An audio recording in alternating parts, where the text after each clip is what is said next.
Well, hello ladies and gentlemen, welcome back to the channel with the latest update from the conflict in the Middle East. The Hezbollah of Lebanon have a new babysitter. Ladies and gentlemen, the IRGC, the Islamic Republic of Iran, do not trust anybody else in the region, including their own Hezbollah members, so they've decided to send out a babysitter on behalf of the IRGC to lead this terrorist organization because they can't trust them. And the fascinating thing about this new leader or the supervisor is that he is one of the lucky ones. And one of the reasons he's been chosen is because they believe he is magical. And they believe that he cannot be assassinated because he's magical. Okay, let's go on with the show. It's gonna be a rough ride, guys. This beardy weirdy is now going to be in charge of the Hezbollah militants in Lebanon, and he has actually survived the many assassination attempts and accidents and everything else. He was supposed to be in a meeting with Qasem Soleimani a few years ago when President Trump took out Soleimani. He survived that. He had another two incidents in Syria and in Iraq over the years, and he always somehow got away with it. And even inside Iran, when he was governor of Yazd, he managed to survive a couple of accidents and car crashes as well. So this man is truly magical. So let's talk about this story, give you guys information about this man and the latest updates from Lebanon as well. Some of the tunnels that have now been discovered by the IDF. And we're going to talk about their puppet masters as well, the state of Qatar, because the Qataris are now going to be visiting London again in December to go to Buckingham Palace. All right, so first things first, let's talk about Mohammad Reza Falahzadeh. He's the deputy commander of the IRGC's Quds Force, of course. He has now been appointed as a temporary supervisor, or babysitter as I call him, for Hezbollah until a new Secretary General is selected. Now, we know exactly what this means. We can translate the IRGC language. We're gonna decide something, but we don't really have a plan. So this man is going to be in charge of you, and you're gonna listen to him, and that's it. Because all the funding comes from Iran. All the instructions come from Iran. Why not just appoint an IRGC puppet to be in charge of the weirdos? Makes sense. And apparently he's magical, so he can't die.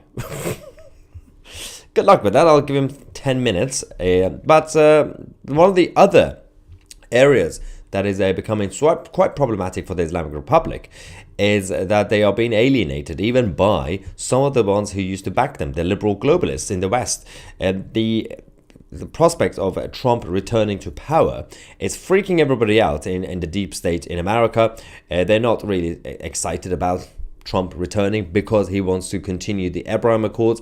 He also wants to push for the Cyrus Accords, which is the alliance between the Iranians and the Jews in Israel, the historic alliance between the Iranian nation and the Jewish nation, which was cut in 1979 when the Islamic occupiers took control. Having said that, we do have to talk about the latest that we have from Lebanon as well in the meantime, because the IDF discovered new tunnel networks in Lebanon, and we do have a video.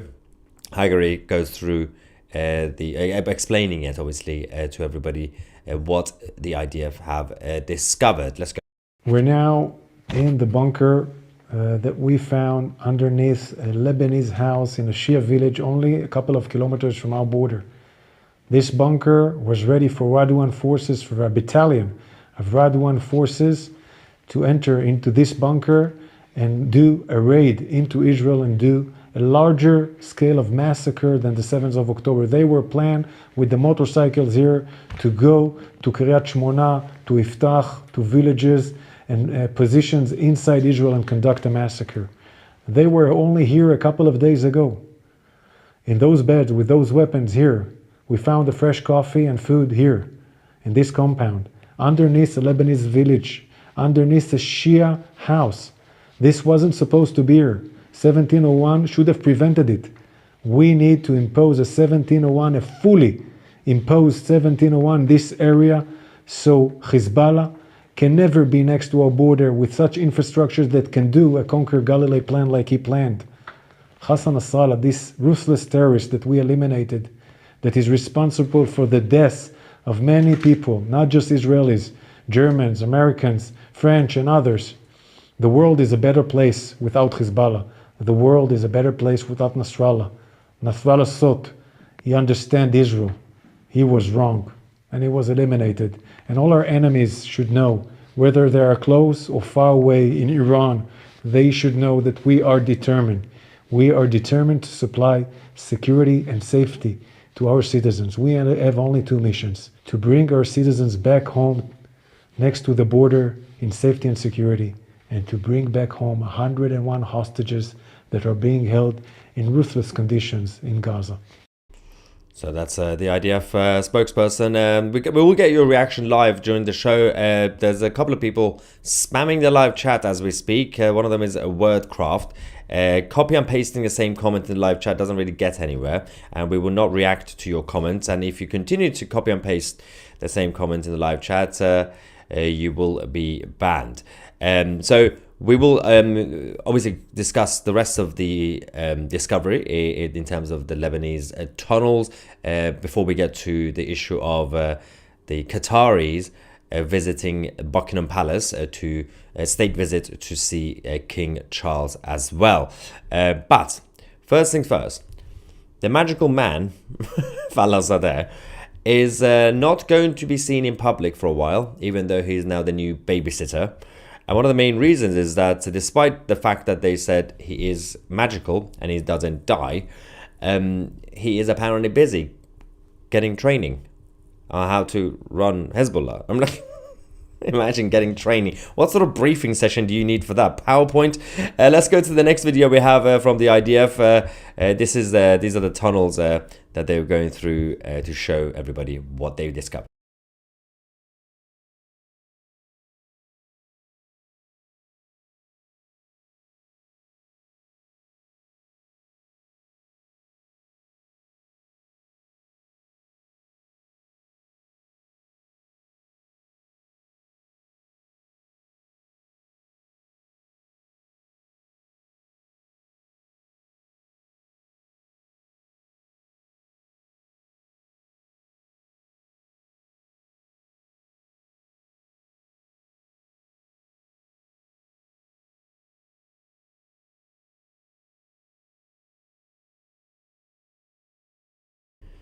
Wow.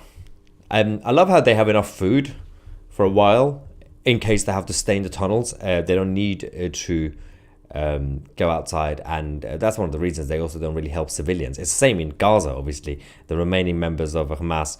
It is also interesting that the United Nations are very quiet on this. The United Nations, UNIFIL and all the others whose job were literally to disarm Hezbollah, they seem to be a little bit conflicted, let's just say, at best, on this issue. Netanyahu, following last night's attack on Israel, and earlier today, as we speak, by the way, there are more missiles being shot towards Israel as well. He's now come out to say that we will continue to strike Hezbollah mercilessly. So nothing is changing in terms of the operation on behalf of the IDF, regardless of all the weird rumors coming out last night that the IDF are now pausing their counter-terrorism operation in Lebanon. That's not really the case. It's best not to listen to Al Jazeera too often.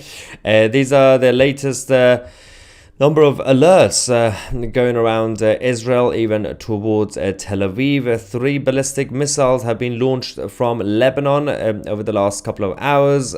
2 intercepted, 1 landed in an open area as usual. Ballistic missiles get blown out of the skies, sometimes outside the atmosphere, so shrapnel falling can land in many areas. That's one of the reasons. It's not necessarily that they miss the target all the time, but because the Israeli Defense Forces managed to bring him down quickly, it just flies to random places and usually tends to be in empty places.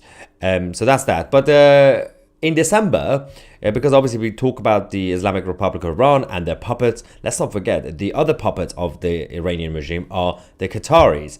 And the Emir of Qatar is going to be visiting Buckingham Palace as part of a state visit to meet with King Charles III. It's going to be fascinating because obviously it's the job of the king to meet with the Qataris on a state level, not in terms of the governmental level. And every state, especially those with monarchies or fake monarchies, they have to meet each other. And that's one of the main reasons that's always happened. And that's always British policy. To even meet your adversaries and your enemies. The problem we have is that the people running Buckingham Palace right now are not really going to be independent-minded on behalf of the public. Back in the day, you could rely on the crown, whether it's a king or a queen, to speak on behalf of the public when there's a state visit. Not a political opinion, but on behalf of the public, the British public. Right now, there is no power, no influence coming from Buckingham Palace publicly, in terms of semi-politically. Obviously, Buckingham Palace and the king is not supposed to be political. We get that. His job is to keep the state stable and also the constitution, which makes sense. But there is a bit of an issue meeting with the Qataris while not having any clarification on whether there's going to be any governmental talks between the Prime Minister, Keir Starmer, and the Qataris. Now, if the state visit is just a state visit, and it just focuses on King Charles and the Emir, fine. That's normal. That's been the case for centuries and centuries. But if there's going to be any political conversation, obviously, it's the job of the Prime Minister to see what's going on, and we have to make clear politically, on behalf of the government, you cannot have a friendly relationship with Qatar. You can't. That's not really how we should do things. Keir Starmer, David Lammy as Foreign Secretary, should not have any friendly relationship with Qatar. My policy is the same towards China, but apparently that's controversial. I don't care. The state is different. The king is different. Yes, go meet with your emir, but that's a whole different issue. But the problem we have is that obviously the Emir of Qatar is now coming. He is only going to be on the 3rd of December in Buckingham Palace. He's only taking one of his wives. 1 out of 3 wives. I feel sorry for the other 2 because they're feeling left out. They can't go to Buckingham Palace. The initial report was that he's going to bring all 3 wives, but 2 of them were going to be hanging around London. Apparently, he's not actually bringing in the other 2 wives. He's just going to bring 1 wife. So on behalf of the other 2 wives, I am extremely offended. They're going to have the traditional ceremonial welcome on the Horse Guards parade. But as I said, if any political conversation comes up, and the problem is they do come up in private, not confidential chats. It's the job of the Foreign Office and Downing Street to be informed, to make sure they're there to listen. I know we don't trust the Labour government, but they are the government. Whether we like it or not, their job is politics. And there have been times when the Buckingham Palace side have not always shared everything with the Foreign Office and Downing Street. And this is a very sensitive situation. We're in the middle of a potential massive conflict in the Middle East with Iran, and Qatar will have to get involved somehow. Not directly, but they have to get involved because they are the puppets of the Islamic Republic. And you can't really go around not really having any clear foreign policy, because we were waiting for the Americans to tell us what to do. That's always been the case for the past few years. When I spoke to certain former foreign secretaries over the last few years, they've said that, well, we can't do this, we can't do that because we have to wait for the Americans. Then the Americans have to wait for the rest of the globalist elite. So it's a lose-lose situation. It is sensitive. People have their own opinions. I got my own opinion when it comes to King Charles. Politically speaking, I don't agree with anything he says. But his job is also to be the protector of the crown and the constitution. So I hope he does that smoothly. But any conversation comes up about politics needs to be clarified with the public as well. Political conversations, not the state level. Let's get some reaction from you guys. First, super chats. Mike says, thank you, Mike. Has this bloke been reading the Harry Potter novels? You know, cloak and invisibility, magic wand, and lots of spells to ward off Mossad. If you joined the live stream, late, you might have missed what this refers to. This refers to the new Hezbollah interim leader, or babysitter as I call him, who is the deputy leader of the IRGC's Quds Force, Mohammad Reza Falazadeh, and one of the reasons they selected him is because he's magical. He doesn't die. He's survived many assassinations and accidents. Yes, he thinks he's Harry Potter. Let's get to some non-super chats as well. Blue Sapphire says, so essentially they either put him to death because he's making noise in the regime, or they legit believe in a Jewish black magic. I don't know. To be fair, in terms of the magic thing, not Falazadeh's magic, the IDF magic, because the Iranian regime have been going around saying that the Jews are using magic. That's why they are winning the war. I would like to think that they don't actually believe it. I would like to think that the Iranian regime are just saying it as propaganda, right? Just to be controversial. I hope they don't mean it, because I would be questioning their sanity. It's a stupid thing to think.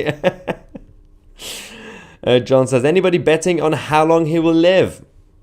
I'll give him a few weeks. Just let him have his honeymoon period.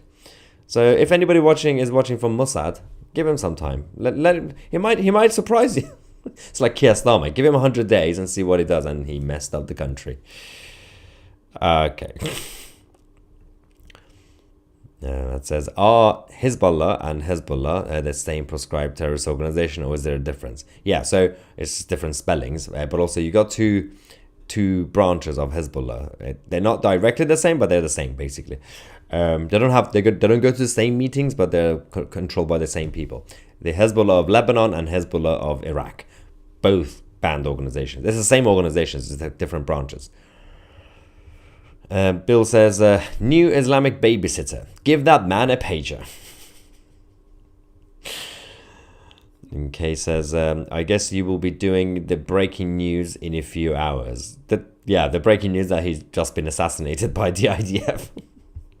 Let's see how long it will last. And it's going to be interesting.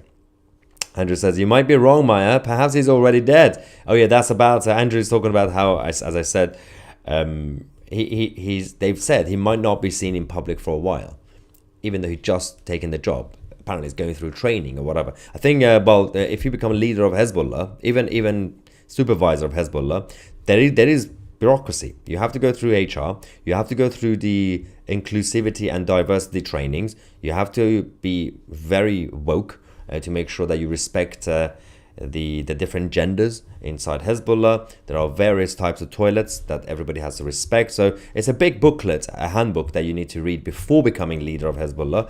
And you have to also learn about white privilege and the patriarchy. So it's a big training session. So he has to go through that. That's why he's not going to be out in public for a while. And obviously, it's going to be quite problematic for the rest of the Hezbollah members because he's actually Iranian, not Lebanese. Oh, I would love to see some racism from the Lebanese Hezbollah against the new Iranian leader of Hezbollah. You're not one of us, you're Iranian. Rita says, Tusi, I love the channel and content. Keep it coming. New fan from Colorado. Thank you for watching from Colorado. One of the sane people from Colorado. Some of them are not sane. For the record, the Democrats. All right. People are calling other people nonsense in the live chat for some reason. It's brilliant. Everyone's losing their mind. Blue Sapphire says, I mean, the last one took around 4 days after the first one died. Yeah, I think it was about 3 days, 4 days. The next one died after hours. Hell, there's a chance he's hiding in Syria to be remote. Yeah, he's probably working from home. Work from home is now very normal in the British civil service, in the American bureaucracy. A lot of civil servants work from home, and considering he's going to be supervisor, technically he's a civil servant of Hezbollah. So I'm sure he can do work from home. I'm sure he can just do Zoom calls with his employees, and that's absolutely normal. He doesn't actually need to be there. And that says, maybe he's a Mossad agent too. I mean, that would be the biggest and best plot twist ever. If he's also somehow, allegedly, a Mossad agent. Middle East Witness says, Maya, you are not a good example of a Christian. Uh-oh. And you think these serious issues are just something for you to enjoy. Oh, so cute. What's the name of this person? Middle East Witness, Adam Naharaim News. Thank you for your opinion. Now you can go and cry in a corner. Anyway. Papa says, Tusi, you need to look into this Van Miller so-called assassination. It stinks of a deep state frame job. Poke into it, please. Yeah. So we reported earlier today on Tusi TV about the latest almost assassination attempt on Trump yesterday in California. And as we reported earlier, there were a number of questions that have been raised. One is the fact that he seemed to be very proud and quite outspoken that he wants to kill Trump. He went in with a number of illegal firearms that he bought illegally. And then he also decided to have multiple passports and identifications. It doesn't seem to be a complete amateurish lone wolf. He's clearly backed by somebody. Now, whether it's the deep state or somebody else with a vested interest, there are so many different groups who want Trump dead. But obviously, we will continue to do our investigation, and a lot of other people are doing it too. If I'm not relying on the FBI, you can't trust the FBI to do their investigation in an honest way. But if we hear anything else, then we will keep you guys posted. Emma says, watching from Hong Kong, and nice content, Maya. Keep safe, thank you. From Hong Kong, and what else do we have?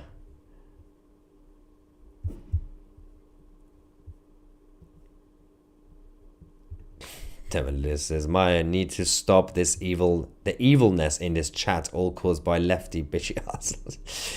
We believe in free speech on 2CTV, and the live chat is just a bonus of watching 2CTV. You don't have to read the live chat. You can just watch the show like on TV. Clearly, my face is not enough for some people. They just want to be obsessed with the live chat. And if somebody offends you, you can either block them. You could always block them. Or you could talk to someone professional about people's feelings. Anyway, unless somebody actually copies and pastes the same comment all the time, that's spamming, then they get obviously banned. But you can say whatever you want to say.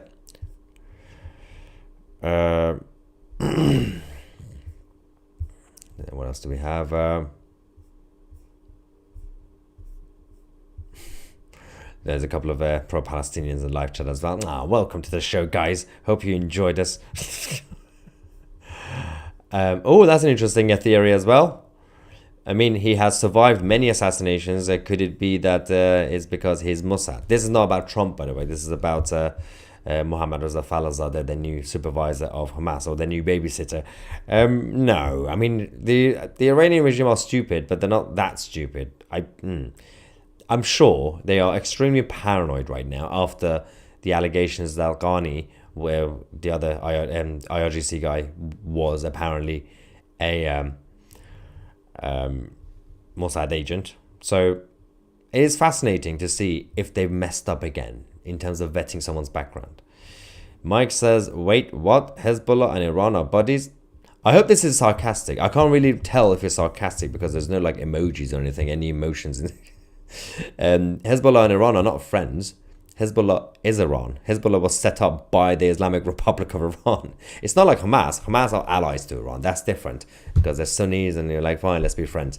But Hezbollah is Iran, is the Islamic Republic of Iran, not Iranian, but they are part of the Islamic occupiers of Iran. I hope that's sarcastic, because I will be questioning many things. Anyway, big announcement, ladies and gentlemen, in case you don't know, we have now published a new show on 2CTV Plus called The Origins of Anti-Semitism, hosted by Ollie from JTV. If you want to check that out, go on 2ctvplus.tv and sign up today to get access to our premium shows and documentaries and everything else. The link is in the description. Let's check out a few seconds of The Origins of Anti-Semitism. Hello everyone. So I've been asked to talk about the light old topic of anti-Semitism, Jew hatred. For a bit of background, I'm Ollie. I run an online Jewish channel called JTV.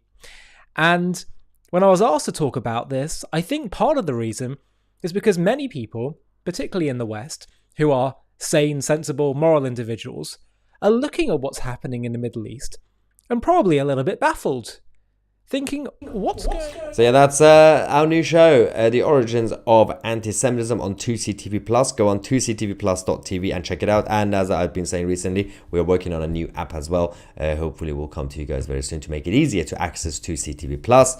Thank you so much for watching. I'm Maya Tusi, and we are the media.